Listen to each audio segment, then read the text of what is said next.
네, 저희 지난 시간에 모수인 묘를 추정하는데 꼭 표본평균 X바를 써야 될까라는 의문을 던지고 수업을 마쳤습니다. 이제 이번 시간에는 그 의문에 대한 답변을 드리도록 하겠습니다. 우선 추정량은 여러 가지 쓸 수 있어요. 그러니까 표본평균도 쓸 수 있고 또 미디언, 그러니까 중앙값을 쓸 수도 있고 뭐 또 다른 값을 쓸 수도 있고 굉장히 많은데 평균이 어떤 면에서 좋은 거냐면 저희가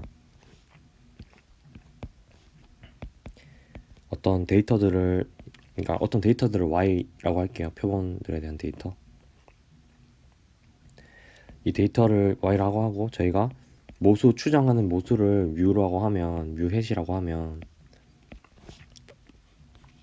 평균은 이걸 최소화해주는 특징이 있어요. 그러니까 이 뭐냐면 이게 편차잖아요. 편차의 제곱의 합을 최소로 해주는 게 평균의 특징입니다. 그러니까 이건 지금 평균이 아니고 어떤 추정량이라고 생각하시면 돼요. 뭐든 들어갈 수 있는데 이런 편차 제곱의 합을 최소화해주는 것은 평균이 되는 거예요.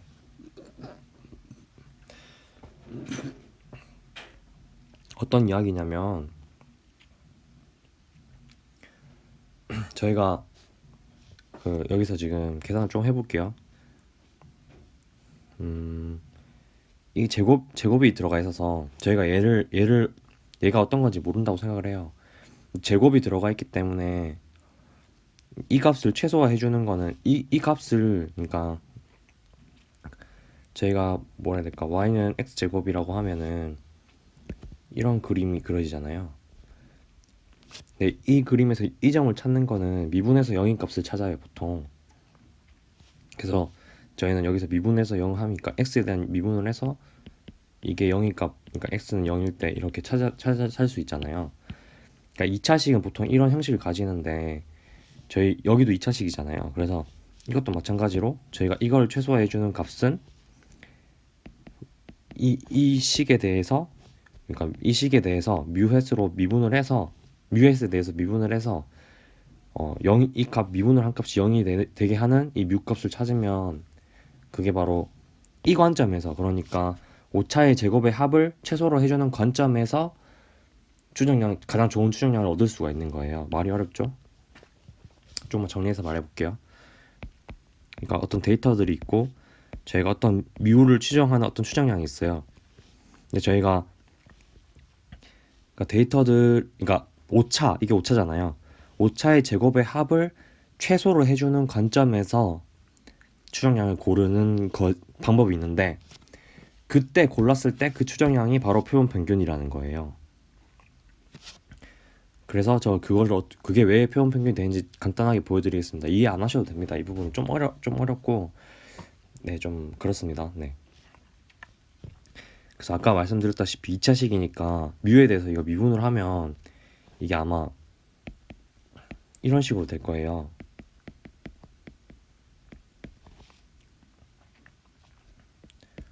네, 이런 식으로 되고 이 값이 0이어야 되기 때문에 이걸 0이라고 두면 이게 어차피 양변 0으로 2-2랑 2분의 2로 나눠주면 이쪽 0이기 때문에 상관없죠. 그러면 네, 이게 0이 되고, 그래서 이거를 다시 정리하면 이게 나오면서 n 곱하기 뮤 햇이 이렇게 됩니다. 그래서 뮤 햇은 n분의 시그마의 yi고 이게 곧 표본 평균이 되는 거예요. 그래서 표본 평균을 저희가 쓰는 이유는 여러 가지 딴 걸 쓸 수가 있어요. 쓸 수 있지만 표본 평균을 쓰는 이유는 단지 이 관점에서, 그러니까 오차의 제곱의 합을 최소로 해주는 추정량이기 때문에 쓴다는 걸 이야기하고 싶었습니다. 네, 그렇습니다. 이 어려운 이야기인데 이해 안 가셔도 괜찮고요. 일단 넘어가도록 하겠습니다. 그래서 추정량이, 제가 그래서 앞서 말한 것 중에 기억하셔야 될 거는 추정량은 여러 가지가 있을 수 있다. 하지만 그 여러 가지를 고르는 데는 어떤 기준들이 있고 그 기준들에 대해서 이제 저희가 얘기를 할 거예요. 지금 첫 번째 기준이 불편성이라는 겁니다. 불편성은 추정량의 기대값이 추정할 모수의 실제값과 같을 때 추정량의 불편성이라고 하는데, 그러니까 이런 특성 저희가 앞에서 배웠잖아요. 이런 특성은 당연한 게 아니에요. 다른 추정량 들고 오면 당연하지가 않아요. 예를 들어 저희 지금 x 표본 평균은 n으로 나눠주잖아요. 이걸 n-1로 나눠주면은 이 값이 되지가 않아요. 그러니까 이런 추정량을 저희가 쓴다. 예를 들어 이런 추정량이 있다 했을 때 얘는 불편성을 만족하는 게 아닌 거예요. 어떤 말씀인지 아시겠죠? 그러니까 추정량들의 평균이 그 모수를 정확하게 딱 추정할 때 불편성을 만족하는 추정량이라고 얘기를 하는 겁니다. 근데 이 이야기들이 좀 어려운 이야기들이에요. 그래서 사실 막 너무 막 스트레스 받으면서 이해하실 필요는 없고요. 이 이야기들은 중요하지만 지금 다 이해하기는 정말 힘든 이야기들입니다.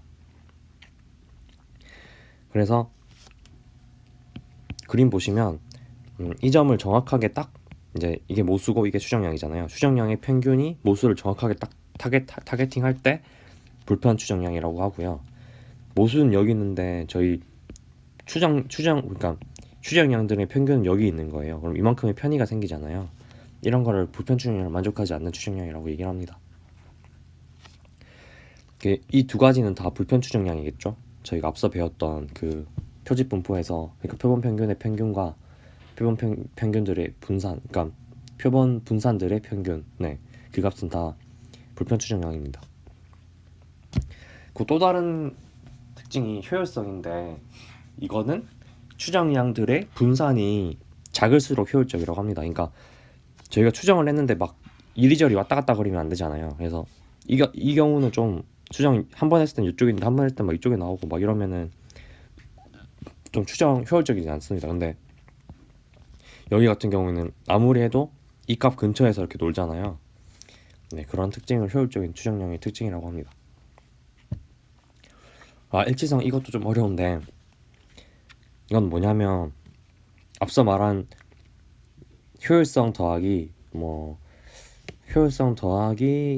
불편성이라고 생각을 좀, 그 두 가지가 좀 합쳐져서 있는 데다가 좀 더 나아간 개념 정도로 생각하시면 됩니다.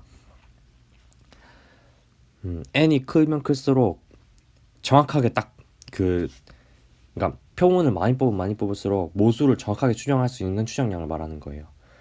표본 크기가 커지면 커질수록 얘는 정확도가 굉장히 높아지고 모수에 가까워지는 특징, 추정량이 모수에 가까워지는 특징을 가지는 그런 추정량을 일치성이 높은 추정량이라고 얘기를 합니다.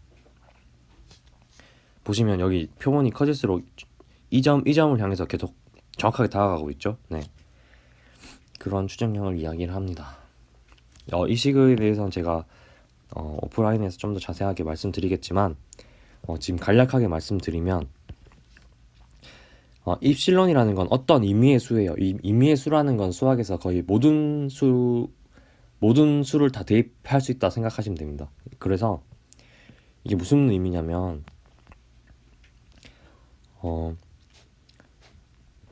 어떤 저희 추정량이잖아요. 추정량이 어떤 모수에 가까워지는데 이 모수와 추정량 사이 편차, 그러니까 가까워지는 정도가 어떤 수를 아무리 넣어도 그 어떤 수, 예를 들어 0.0000001을 가져와도 그거보다 더 작게 만들 수 있다는 거죠. 이 편차를. 그러니까 어떤 우리가 만든 추정량인과 우리가 추론하고 싶은 모수 사이의 간격을 아무리 작은 수를 가져와도 그보다 작게 만들 수 있는 확률이 1이라는 거예요. 그러니까 그 말인즉 n이 크면 커질수록 우리의 추정량은 모수에 굉장히 가까워진다. 네가 아무리 작은 수를 가져와도 그 작은 수보다 더 작은 오차로 우리는 모수를 추정할 수 있다. 이런 의미 정도로 생각하시면 됩니다. 그러니까 n이 커질수록 그렇게 다가가는 특징을 일치성이라고 하고, 네, 이런 식의 그 표현은 통역에서 많이 쓰는데 지금은 좀 익숙하지 않을 거예요. 제가 지금 이렇게 말씀드렸지만 수업에서 좀 더 자세하게 말씀드리도록 하겠습니다. 네, 그리고 마지막으로 충분성인데, 충분성은 데이터를 가지고 있는 정도예요. 그러니까 평균은, 예를 들면 평균은 어떤 거냐면 평균은 1, 2, 3, 4, 5라는 숫자 모집단 표본이 있는데, 여기서 평균은 저희가 1 더하기 2 더하기 3 더하기 4 더하기 5 해서 나눠서 5 나오는 거잖아요. 평균은 이 모든 데이터에 대해서 조금씩 데이터를 가지고 있어요. 근데 중앙값은 여기서 3이잖아요. 3이라는 데이터는 그냥 순서에서 중위수일 뿐이지 나머지 데이터에 대한 특징은 안 가지고 있잖아요. 그래서 데이터를 가지고 있는 정도를 따져본다면 여기서도 나왔지만 평균과 중앙값을 비교를 하자면 평균은 좀 더 데이터를 많이 가지고 있다고 좀 생각하시면 될 것 같아요. 중앙값은 단지 하나의 데이터를 순서대로 그냥 나열해서 하나의 데이터만 뽑아온 거잖아요. 네. 그래서 그런 데이터를 가지고 있는 정도를 충분성이라고 하고, 충분성의 관점에서는 중앙값보단 평균이 낫겠죠. 네, 그렇습니다.